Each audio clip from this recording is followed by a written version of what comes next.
welcome to my home, the Morris Manor, and I realized I've never done a home tour. So today we're going to do our summer home tour, and I'm going to share a few projects with you that we've done and the renovation of our 100-year-old farmhouse.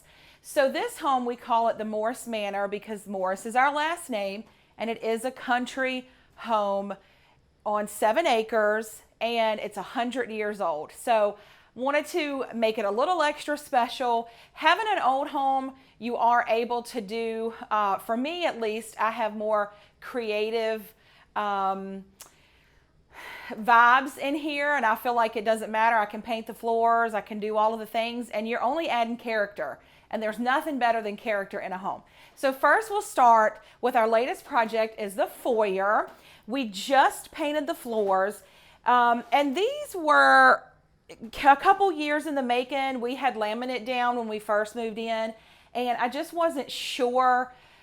I never really loved it. I wanted something black and white. I wanted something with a lot of character, but we having a 100-year-old home. Actually, the floors are wonky. So putting tile down, they may break easier. So we knew painting the floors was going to be the best option. So we painted them. You can see that on our Instagram. I think we did a video about it. But in here, this was a closet, and we took it out. Scott made a bench. This is the drop zone, of course. It's always needing tidying up because the kids just drop everything. The stairs here, this is probably one of my most asked about projects, minus the kitchen, is our stair tread runner. And it's just thick upholstered fabric that I just Mod Podged. Super easy, again, fun, and I love it. It's lasted a few years. I might need to be touching it up soon, but that's part of making a home. You're always doing something. So as we come down the hallway, so this room in here, this is our powder bath. And actually, when we first come into the home, the door was on the opposite side of the wall, and this was a full bath. So we painted the floors white. We added blue beadboard and fun wallpaper. And the wallpaper in here, I love black and white, but I also love blue and white. It's timeless in appeal. Living in the South in Virginia, you want to have a little bit of that Southern charm. My style is definitely modern transitional. I love modern elements, acrylic, lucite, very industrial elements, but I also love some florals, blues and whites, very traditional beadboard. So mixing chrome and gold with it together. So this is our powder bath that gets a lot of use, and we love it. We did also add a transom that goes right into the ceiling, where we've added beadboard 3/4 of the way, and we went ahead and did a fun navy grass cloth that ties in my love for blue and white with the black and white, and we did it all along the ceiling. I still have to paint the little rims blue. Pro tip: if you put wallpaper in your ceiling, you have to know that your lights may need to change in color as well. So moving to the back of the house, we knocked down all the walls. There was 3 walls where these faux beams are, and Scott put up the cedar beams just to give a little bit of separation. Of course, it's not load bearing, so we were able to just box them in. This is our living room, which if you follow me on Instagram, you know, you've seen it. We just recently painted the fireplace black. I love it. It was white for a few years, but we have a massive TV and we refuse to buy the new ones, so it sticks out. So pro tip number 2 in this video is just to paint your fireplace black. Just give it a nice update to hide the TV. That way you don't have to worry about seeing this big black box. At least that's my trick. So coming in here, of course, we have our little tree in the corner. It's not really little, but the olive trees, of course, they're very trendy right now, but they'll last for years. That is faux. We put moss in the bottom just to give it a little bit more fluff. And then most everything in here is just very neutral. I did add a pop of color to the pillows this season. just to show the blue and the green. I'll probably go more neutral as fall and winter arrives, but pillows are such an easy way to transition. And we just launched our pillow collection with Katrina & Co. So Katrina & Co. is the shop that actually opened during COVID, a week before the C word hit last year in 2020. So we have definitely had a challenge, but it's been great. The shop is growing, and so we just launched online, and you can actually get our pillows, the candles, some of these accessories online at Katrina & Co. We have throws, basically anything home decor related we have. And of course, my home is filled with Katrina & Co. because I love it. It's my passion.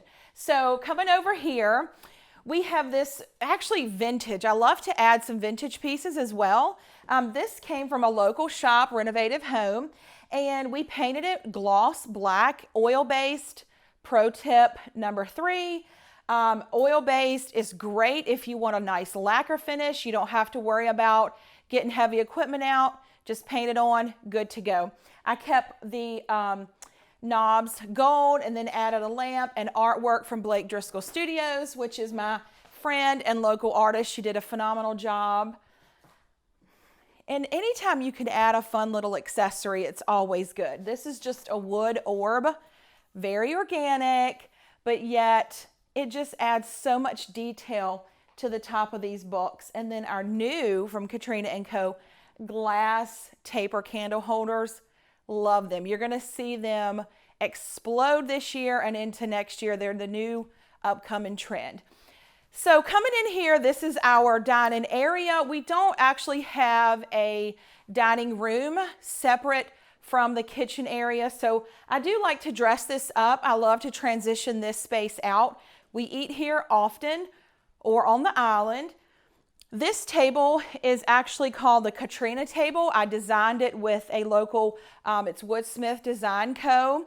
And I believe it might still be available on their website, but this has been about 4 years old, and it's called the Katrina table. We designed it to be white, of course, because I've always loved white. And then these chairs are from Katrina & Co. shop. Now, I added this fun color. This is our Capri linen collection that just launched for summer. Lots of color, lots of fun. Texture is always in. Of course, going out, and for me, my hydrangeas are not fully bloom yet, so I just grabbed a bunch of the branches and they still look really good. But here we're just ready for a summer entertaining. We've got, this is just something that you can set up. It's very simple, very easy, and it's ready to go when you're having a party. So now we're just going to transition into our kitchen. And this is one of the rooms that we also opened up, took the wall down. And then when we did that, we found this 100-year-old chimney. We did cap it off so it's not load bearing. If we do have to, or if we ever wanted to take it down, we can. We don't plan on doing that, so don't send me any messages. And then I just painted it white. I just took some paint from James T. Davis, of course, where I love to get paint from. Everything in here is James T. Davis paint, and we just took it and I just swiped it on, blotted it off a little bit, and just let it play the course.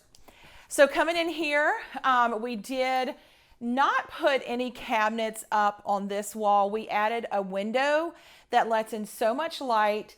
And we put our stove here because the kitchen before looked like this.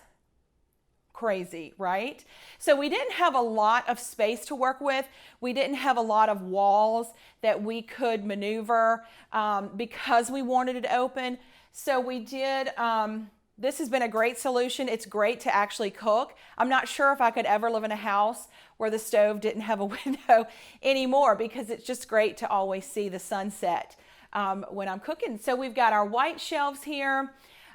So I don't keep a whole lot on my cabinets or on my countertops. We actually have this butcher block. We did this from IKEA. Our entire kitchen is actually IKEA. We went, put it together, drove 3 hours, rented a U-Haul, put it together in about a week. So that was fun.